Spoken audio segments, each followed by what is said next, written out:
Hello there. What is going on, everyone? We've got a lot of news to talk about. There's good news, there's bad news, and there's lack of news altogether. And in various different categories. If you're a Legion player or a Shatterpoint player or Marvel Crisis Protocol player, very good news. If you're an X-Wing or Armada player, well, stick around. We're going to talk about it because it's not so great for some games and is looking pretty rosy for others. Thus is the way of things. And it's bittersweet for me because I play all of these games in various states and various levels of intensity. And so like I have, so many emotions to juggle right now. It's very interesting. So we're going to talk about this latest Atomic Mass Games Studio Communications Roundup number 2. This came out last night, and if you are like me, you're probably very interested in what they have to say. There's a lot to read into. There's a lot to talk about. I'm going to put a link down in the video description so you can check it out. Yeah, this is basically, I want to jump right into it with basically the biggest information. There is a Ministravaganza coming September 14th through 16th. This is a little later than Gen Con, right? There's also going to be some stuff going on for Gen Con too, August 2nd. The Gen Con is always kind of coinciding with the beginning of the school year or right before the beginning of the school year. If you have kids like I do, it makes it kind of difficult on trying to plan vacation time and do all this sort of stuff. So anyway, this is coming up real soon, and of course, actually that's not true. School years start differently for different people all around the country, so maybe you're in an area where it doesn't impact you at all. But yeah, so Gen Con is coming up. There's going to be some pretty cool stuff. Definitely going to be a lot of stuff that we are going to be talking about here on the channel. This is like a week and a half away, right? So really cool. So stick around for that. We'll be talking about new things that come out now. Granted, there'll probably be, if it's just Marvel Crisis Protocol stuff, we may talk about it, but I don't do a whole lot of Marvel Crisis Protocol content on this channel. I do talk about it. It's a fun game. It's an interesting game. I do like Marvel. I do like MCP, but it's not my main focus. So it may be something that we talk about, but I wouldn't expect like a ton of coverage on it. Unless it's something completely game-breaking, like, oh my gosh, we're doing, a new Marvel Crisis Protocol game where the figures are life-size, and you're going to buy, a Magneto that's like 7 foot tall, and he's like flying, and, and I don't know, that'd be really weird. I don't know why I go off on these ridiculous tangents. But anyway, so, that's also coming up. But separate from that, we're getting, we'll be having some other news, too, during Gen Con. There's going to be some gameplay demos and stuff with the new Star Wars card game, the Star Wars Unlimited out of Fantasy Flight games. A lot of times there's all new news that comes out of Gen Con as well. This is going to be the first year where I'm not actually attending Gen Con. So it's been one of those years for me where we're doing a lot more saving. And maybe we'll do some conventions next year, but we're not doing any conventions this year. Just really can't really afford it this year. So not flying out and doing, it's expensive. Last year, Gen Con was very, very expensive. And then with the whole, Star Wars Celebration shenanigans too, it's made me kind of afraid to book too many conventions. So what's going on right now is the 14th through 16th, they're going to be doing Ministravaganza. We'll try to cover a lot of that. And that is going to be September 14th, which is, I believe, a Thursday. So September 14th is a Thursday. Then you have the 15th, which is a Friday, and then the 16th, which is a Saturday. So that may be something that we'll kind of do the watch party with. We've done this before. It's a super fun time. And we talk about all the latest news. There's going to be a lot of it is going to be more. They're going to be basically covering 3 big games. They're going to be covering Marvel Crisis Protocol. They're going to be covering Shatterpoint, and they're going to be covering Legion. So that's that statement alone, really good news for Shatterpoint players. As a new player of Shatterpoint, I'm definitely interested in that. It's a fun game. They have a lot of very interesting, cool expansions coming out that they previewed at Adepticon. A lot of those have started to come out, and more are on the way. And then there's some that we're still waiting on previews for. So I'm interested to see what's coming next. I'm expecting to see some Mandalorian era stuff. I'm expecting to see a little bit more original trilogy stuff, plus probably a little more Clone Wars stuff, maybe even the hints at a new era. I'm expecting maybe some kind of New Republic stuff. I wouldn't be surprised if we see like maybe a Rey and Finn kind of get teased at some point, or like a Kylo Ren and First Order pack, something like that. I wouldn't be too surprised. Or maybe they'll go in the other direction. Maybe they'll surprise us with like a High Republic symbol. You know, who knows what directions they're going to go with the future of Shatterpoint. It can go anywhere, and I think that that's a really cool thing, something I like about it.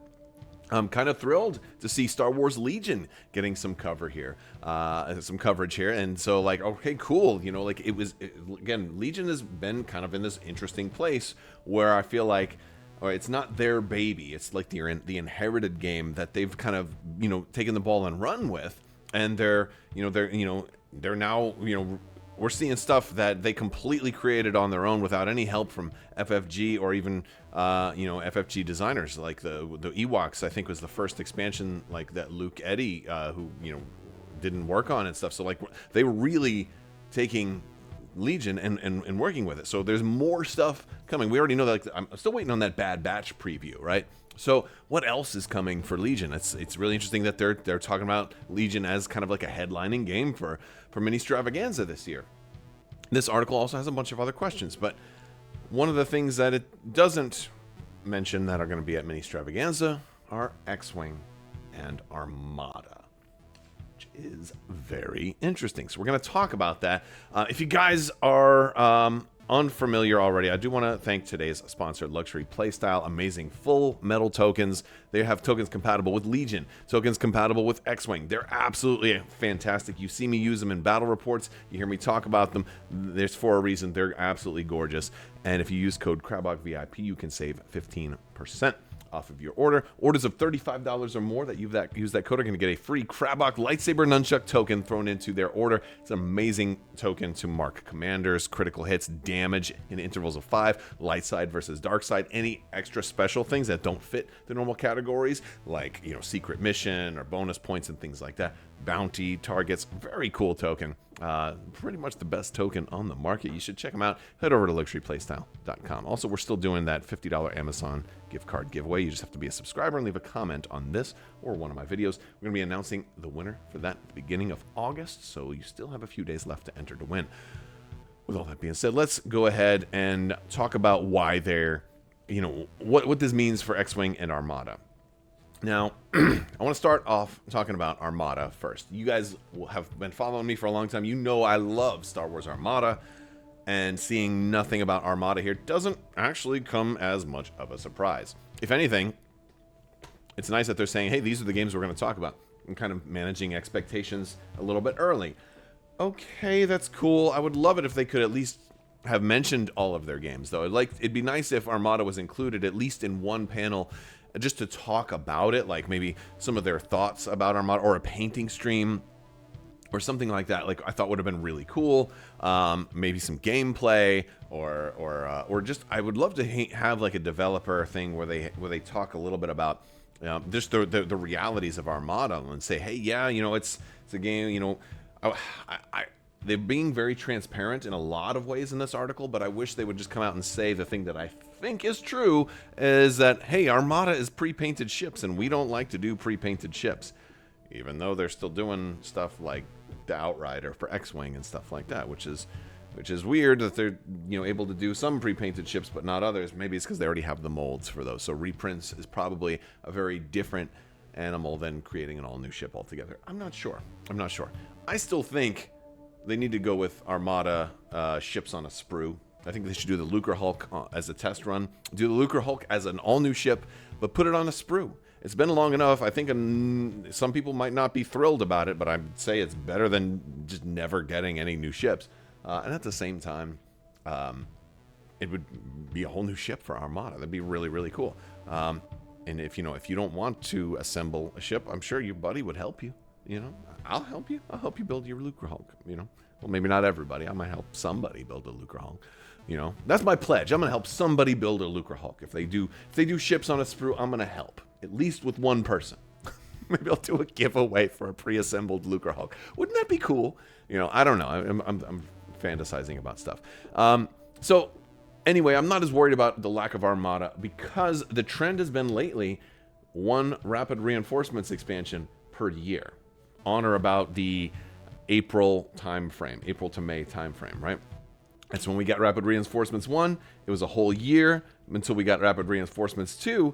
And I wouldn't expect a Rapid Reinforcements 3 in September. I would expect it at the next Ministravaganza or the Adepticon big reveal. So I'm not expecting anything for Armada so soon after Rapid Reinforcements 2, although it would have been nice if they mentioned it.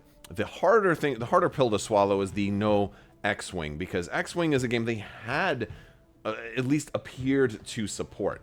And so when we go down, and there's a lot of questions, but this one here is I think the big one. Are epic ships coming to X-Wing? They say we are focused on the core game at this time. This is both, I guess, good news and bad news, right?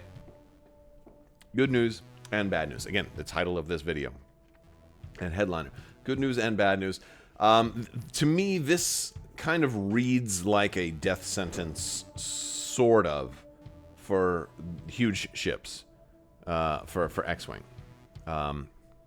Because nobody's asking if epic ships are coming to X-Wing. Like, the way the question's worded is like, look, huge ships already exist for X-Wing. Like, you can go out and buy them. I don't think they've been yanked from store shelves yet. You know, like, and heck, AMG even released the Trident for X-Wing. A ship that's no longer legal in any format of the current rule set. You have to homebrew it because they've changed the way points and upgrades and everything work. You have to homebrew your own epic ship to make it work, which is really weird. Basically, you have to kind of upscale everything back to 200 points, you know. So the only way to use the huge ships are through homebrew right now. Which, again, there were points, so you can kind of get into the ballpark. It's not something that's completely out of the imagination realm, but you shouldn't have to homebrew. You shouldn't have to make up your own rules to do this sort of thing. And that's kind of where they're at right now, considering that they've completely changed everything.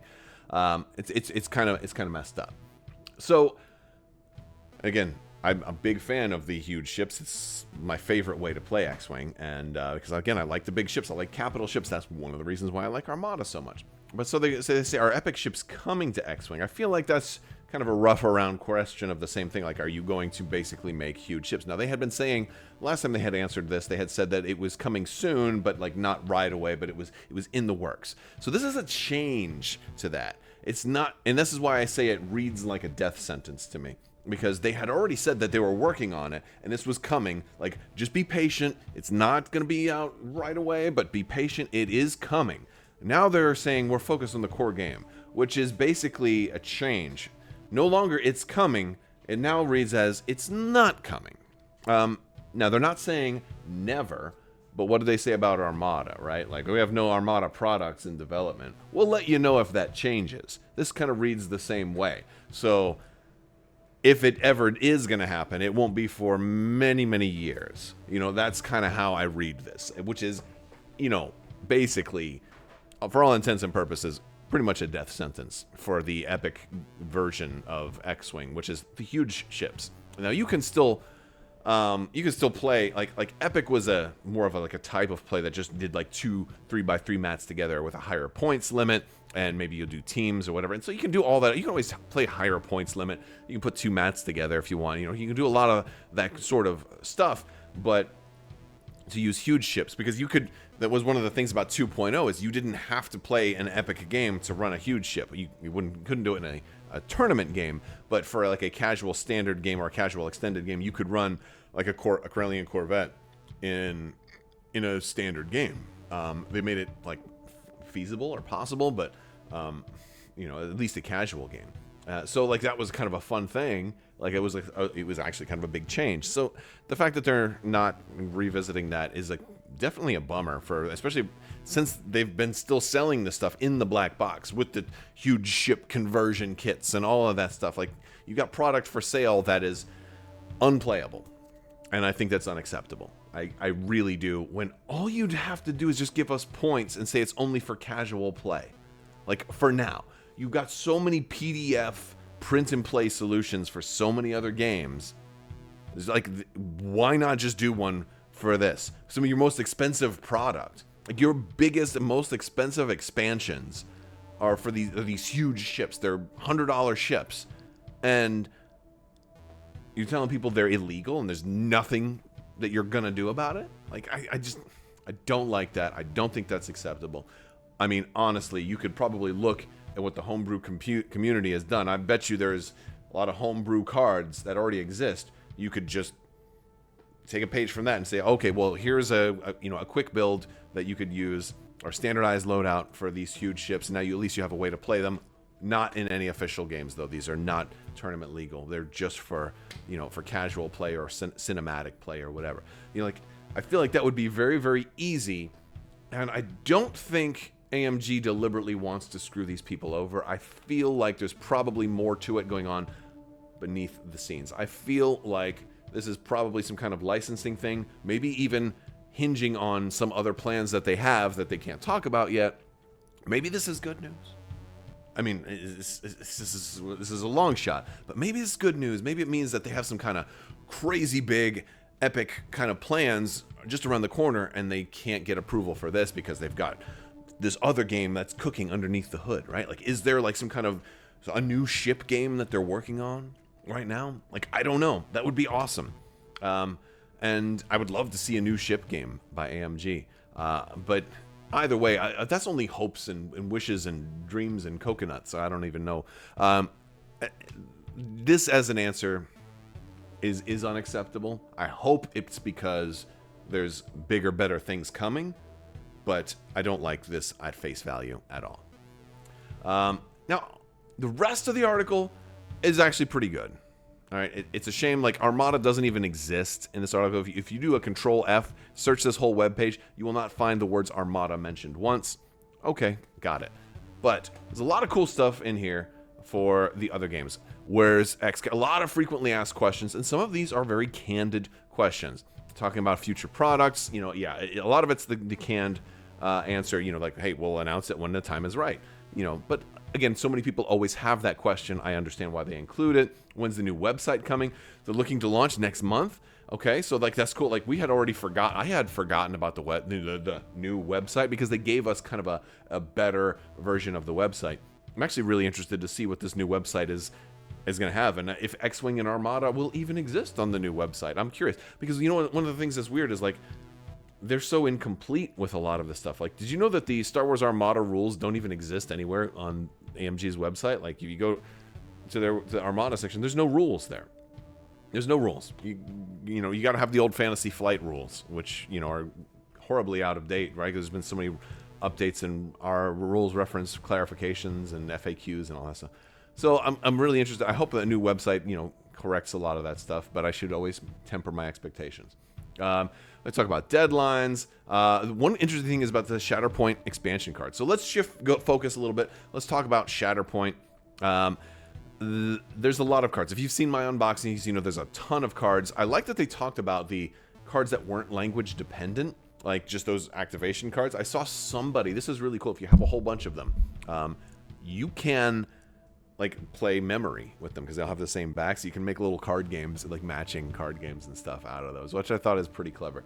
But they talk about Legion Spec Ops, but they're not going to be. Oh, before I move on, they're basically not going to be getting quite so many cards because the cards that don't have any words on them, they're not going to be reprinting those, so you're not going to get quite so many versions of that stuff in the future. So that's kind of cool. They're going to still working on Legion Spec Ops. I don't understand why they're doing Legion. Well, I guess I do kind of in a way. It's weird to me because I always say like, boy, they're supporting Legion so much, whereas Legion's kind of a direct competitor to Shatterpoint. Why is it that they drop X-Wing and Armada, or at least have like virtually no support for those games compared to to where Shatterpoint is right now, and then they support Legion so much when Legion's a competitor to Shatterpoint, which is the new game. But then they have this Spec Ops, which makes Legion even more like Shatterpoint, which is it's just strange to me. It's just like, do you not want people to buy Shatterpoint? I don't know. That's interesting to me. So I have no interest whatsoever in Legion Spec Ops. I guess it's there to get certain people. Like there's a market of people who like want to play Shatterpoint but can't afford the core set, want to play Legion but can't afford that core set, and the only thing they can afford is like a single box of Stormtroopers for Legion or something like that. Then this way you get a whole Spec Ops team kind of out of that. I don't know. It's where maybe there'll be new product lines that come with Spec Ops. That's probably my guess. There'll be new Spec Ops boxes that are reprints of Legion expansions that have the Spec Ops cards in it. I don't know. I think it's just a way for them to reprint stuff. I feel like that's really the goal behind it. I don't know. Obviously, Legion's got to be pretty profitable for them, considering it's on a sprue. It's all the more reason why I think they should start doing X-Wing and Armada stuff on a sprue. Just give us more ships, brand new stuff. Don't reprint the old stuff on a sprue, but put brand new stuff on a sprue. This way, people that don't like sprues, you don't have to buy it. That's fine. You weren't going to get anything anywhere otherwise. But if you do want it, or if you got a friend who will help you, there you go. Brand new ships. Everybody wins. I don't know. But yeah, so they talk about their philosophy for updates, and updates are ready when they're ready, and they do them as needed, and they say that over the course of multiple paragraphs. You can read that at your leisure. They talk about, why don't you make more game streams for all the games on your roster? It's